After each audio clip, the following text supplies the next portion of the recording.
For a long time in my life, I felt like I've been living two different lives. There's the life that everyone sees, and then there's a life that only I see. In the life that only I see, who I am, who I really am, is someone who struggles intensely with depression. Now, for someone who has never experienced depression or doesn't really know what that means, that might surprise them to hear, because there's a pretty popular misconception that depression is just being sad when something in your life goes wrong. When you break up with your girlfriend, when you lose a loved one, when you don't get the job you wanted. But that's sadness, that's a natural thing, that's a natural human emotion. Real depression isn't being sad when something in your life goes wrong. Real depression is being sad when everything in your life is going right. For a long time, I think I was living two totally different lives, where one person was always afraid of the other. I was afraid that people would see me for who I really was, that I wasn't the perfect popular kid in high school everyone thought I was, that beneath my smile there was struggle, and beneath my light there was dark, and beneath my big personality just hid even bigger pain. So I sat on the edge of my bed, where I'd sat a million times before, and I was suicidal. I was suicidal. And if you were to look at my life on the surface, you wouldn't see a kid who was suicidal. You'd see a kid who was the captain of his basketball team, the drama and theater student of the year, the English student of the year, someone who was consistently on the honor roll and consistently at every party. So you would say I wasn't depressed, you would say I wasn't suicidal, but you'd be wrong. You'd be wrong. So I sat there that night beside a bottle of pills with a pen and paper in my hand, and I thought about taking my own life. The scariest part is that after a while, you become numb to it. It becomes normal for you, and what you really fear the most isn't the suffering inside of you, it's the stigma inside of others, it's the shame, it's the embarrassment, it's the disapproving look on a friend's face, it's the whispers in the hallway that you're weak, it's the comments that you're crazy. That's what keeps you from getting help. That's what makes you hold it in and hide it. It's the stigma, so you hold it in and you hide it, and you hold it in and you hide it. And even though it's keeping you in bed every day and it's making your life feel empty no matter how much you try and fill it, you hide it because the stigma in our society around depression is very real. But I tell you, there are some times in life where you fall down and you feel like you don't have the strength to get back up.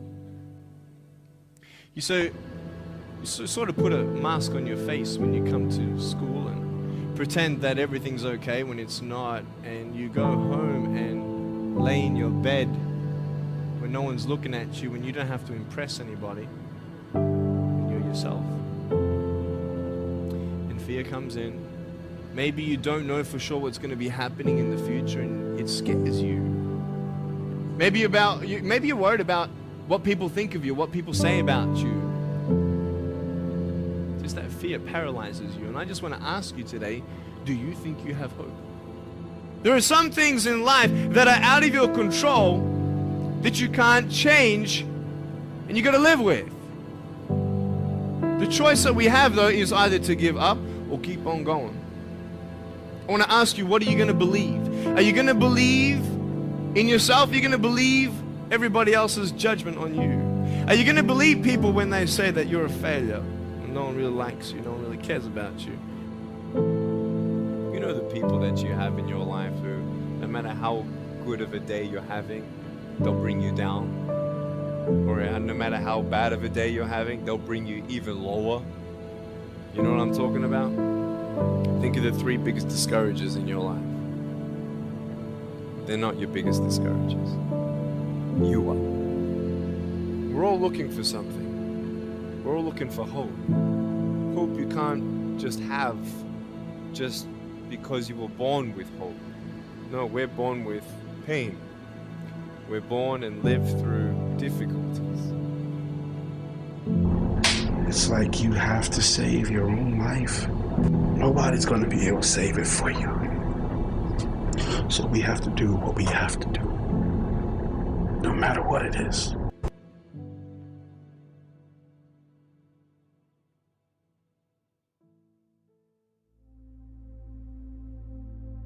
Depression is normal. It's normal to go through these bouts or these seasons where there is chaos and there's entropy, there's frustration, there's confusion, there's craziness in your life. Get past the fear and the ridicule and the judgment and the stigma of others, you can see depression for what it really is. And that's just a part of life.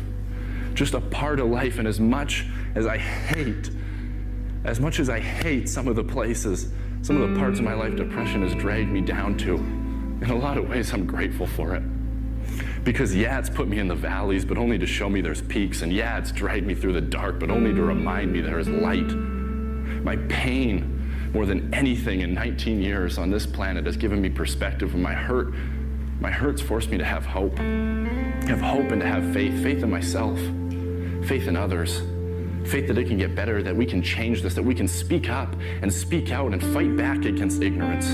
Fight back against intolerance. And more than anything, learn to love ourselves.